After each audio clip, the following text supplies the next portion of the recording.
हर हर महादेव, जय महाकाल। आज की इस वीडियो में गुरुजी ने जो उपाय बताए हैं वो आपको मंगलवार के दिन करने हैं। गुरुजी ने कहा है ये जो मंगलवार के दिन आपके जो उपाय आपको बताए गए हैं ये इतने खास हैं। यदि आपके कोई काम नहीं बनना है, यदि आप नौकरी प्राप्त करना चाह रहे हैं तो आपको नौकरी नहीं मिल रही है और आपके घर में पितृदोष है, पितृदोष की वजह से आपके यहाँ कोई काम नहीं बनना है, तो ये उपाय बहुत अचूक हैं। तो मंगलवार के दिन आपको किसी भी समय ये उपाय करने हैं। जो पहला उपाय गुरुजी ने बताया है, इस उपाय को भी आप किसी भी समय कर सकते हैं, सुबह से लेकर शाम तक। इस उपाय में आपको 1 लोटा जल ले लेना है। आपको जो जल लेना है वो अपने किचन से ही लेना है। जो आप किचन में बाल्टी, मटका या आरो लगा हुआ है वहाँ से ही आप जल लिया करें। क्योंकि गुरुजी अपनी कथा में हमेशा बताते हैं कि जब आप किचन से जल लेते हैं, किचन का जल, तो वो जो जल है वो सीधे हमारे पितरों को समर्पित होता है। तो आप अपने किचन से 1 लोटा जल ले लीजिए। आपको 11 काले तिल ले लेने हैं।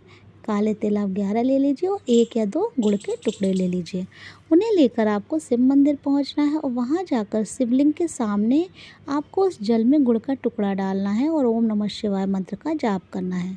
वहीं जाकर आपको गुड़ का टुकड़ा डालना है और उसके बाद जो आप 1-1 11 तिल के दाने लेकर गए हैं, एक एक करके आपको उसी जल में मिला लेने हैं।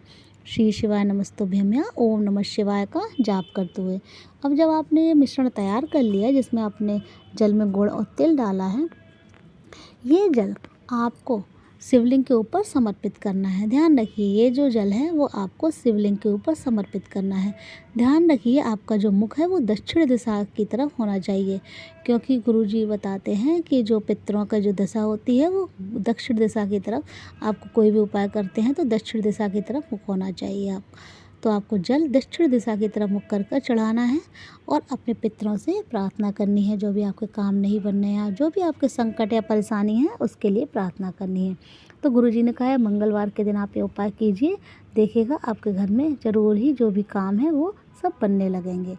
एक दूसरा उपाय गुरुजी ने बताया है, ये भी आपको मंगलवार के दिन करना है, लेकिन आपको यह शाम को करना है। प्रदोष काल में शाम को सूर्यास्त के बाद आप कर लीजिए इस उपाय को। इस उपाय में आपको एक मिट्टी का दीपक लेना है। बिल्कुल नया दीपक होना चाहिए, यूज कराया ना ले।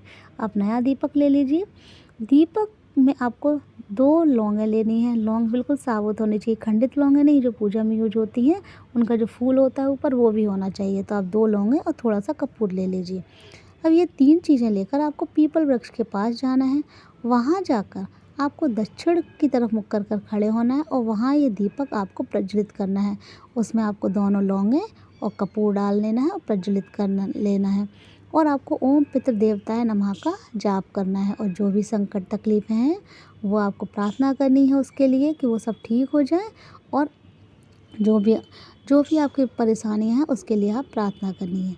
ये आप उपाय कीजिए। गुरुजी ने कहा है ये उपाय बहुत ज़्यादा अचूक है। एक इसी तरह का उपाय और बताया, यदि आप लौंग और कपूर का उपाय नहीं कर पा रहे हैं तो आपको एक मिट्टी का दीपक लेना है। चाहे आप आटे का ले लीजिए, चाहे मिट्टी का ले लीजिए। और इस दीपक में आपको लंबी बाती डालनी है, लंबी बाती डालनी है और गाय का देसी घी डालना है। ये जब आप डाल लें उसके बाद आपको ये जो दीपक है वो लेकर आपको पीपल वृक्ष के पास जाना है। वहाँ जाकर आपको ये दीपक प्रज्वलित कर देना है। प्रज्वलित करके ओम पितृ देवताय नमः का जाप करना है और वो दीपक प्रज्वलित कीजिए। प्रज्वलित करें जब आप लंबी बाती का दीपक, तो जो बत्ती है बत्ती का मुंह दक्षिण दिशा की तरफ होना चाहिए। हमेशा जब भी आप पितरों के लिए कोई उपाय करें, जो भी आपकी संकट है, तकलीफ़ें हैं, काम नहीं बनना है और पितरों के लिए आप ये उपाय करते हैं तो आपको ये उपाय दक्षिण की तरफ मुख कर करना है। तो आपकी जो बाती का मुख है वो भी दक्षिण दिशा की तरफ होना चाहिए।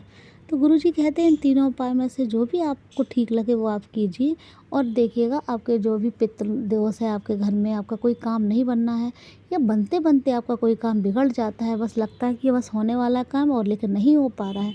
तो यदि आपके घर में कुछ ऐसी समस्या है, आपकी नौकरी नहीं लग रही है, आपका कोई काम नहीं बनना है, तो आप इन उपायों को अवश्य कीजिएगा। यदि आपको वीडियो अच्छी लगी है तो प्लीज़ वीडियो को लाइक करके कमेंट में श्री शिवाय नमस्तुभ्यम अवश्य लिखिए।